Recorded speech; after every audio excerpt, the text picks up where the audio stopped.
I'm Jared Bentley. You're watching the latest edition of the Pop Chronicle. It's been a long time since I've compiled a Pop Chronicle list or recorded a Pop Chronicle video, so if you're one of the 4 people who remember what the Pop Chronicle was, well, you're welcome. In this installment, I'm going to quickly run through 4 streaming drama series that I've watched over the last few months. Some may be older, some new, but I'm just getting around to them, so here are a few suggestions. Take them or leave them, and let me know in the comments. First up, Landman, streaming on Paramount+. Billy Bob Thornton is wonderful on Landman, as you would expect, and there are several standout performances in this Taylor Sheridan series about big oil in Texas. John Hamm is solid, Ali Larter and Demi Moore have found their calling as character actors, and I like seeing Jacob Laughlin growing up and growing into an adult role. It's also nice to see Colm Feore moving away from prestige stage and screen roles into a great turn as a Southern lawyer.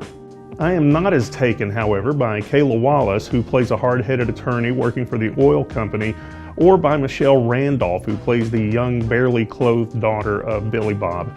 Wallace is going to be a bigger part of the story moving forward, obviously, but I think you could do more moving ahead by doing less with the high school enchantress that Randolph portrays.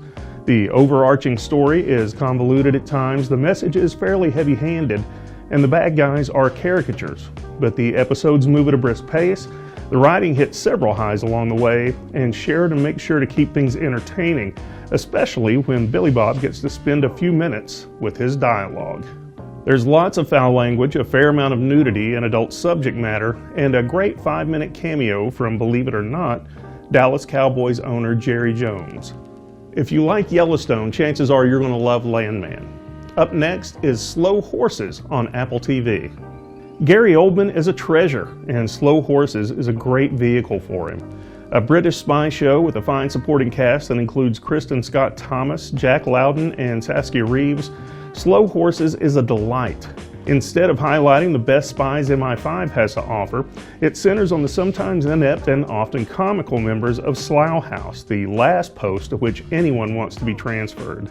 Oldman is Jackson Lamb, the slovenly leader of Slough House, and he holds everyone to account with stabs, slurs, and obnoxious verbal abuse, while also stepping up to defend his crew and help them succeed, which they occasionally do.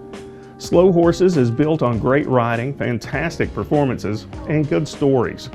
There aren't a lot of plot twists or whodunit here, but it is solid storytelling and biting wit and dialogue.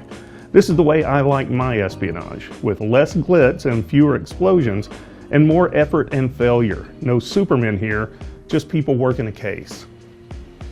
I highly suggest Slow Horses. Number 3 on this list is HBO Max's Penguin. I'll preface this by saying I'm a huge Colin Farrell fan, have been for years. This may be his best work, and the critics seem to agree, awarding him a Golden Globe for his portrayal of Oswald Copperpot, the Penguin. Hardly identifiable with the makeup and prosthetics, Farrell creates a character full of self-loathing and idiosyncrasies that forces you to accept that he is someone entirely different. He simply disappears into the role. Christine Milioti continues to impress as Sophia Falcone, the daughter of Gotham's ultimate crime boss, and the cast is peppered with great character actors and newcomers. Renzi Feliz shines as Penguin's stuttering, good-hearted apprentice, and Michael Kelly shows up again as one of the best, hey, I know that guy, actors on the planet. Don't go into this expecting DC Comics for kids, because the show can be very rough around the edges with adult subject matter, language, and lots of violence. If you're okay with that though, The Penguin is a wonderful streaming option.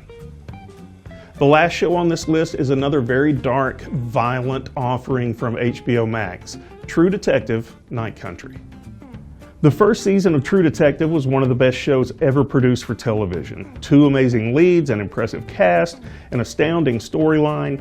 It was darn near perfection in every way. The second season, while still enjoyable, fell flat. The third season worked back to garner praise, but it was a bit mediocre at times. This 4th season is comparable to the first, almost reaching the same level of perfection. The series takes place in Alaska and uses the location as one of the major story points: the darkness, the cold, the emptiness, and the mystery. Night Country was filled with dread and anxiety from the first few moments until the last. with great performances from Golden Globe winner Jodie Foster and from Kaylee Reese, who was excellent as a small-town Indigenous police officer. Once again, I praise the cast as a whole. Not a single person disappointed, and many surprised. There were several show-stopping moments throughout the season, and scenes that stay with you long after the first viewing, either dialogue that stung, characters who surprised, premises that shocked, or jump scares that left you shook. It had it all. This season's showrunner, Issa Lopez, brought True Detective back to respectability, and I can't wait to see what she does with Season 5.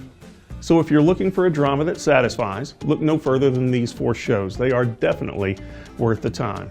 I'm Jared Bentley, and this is Pop Chronicle. Thanks for watching.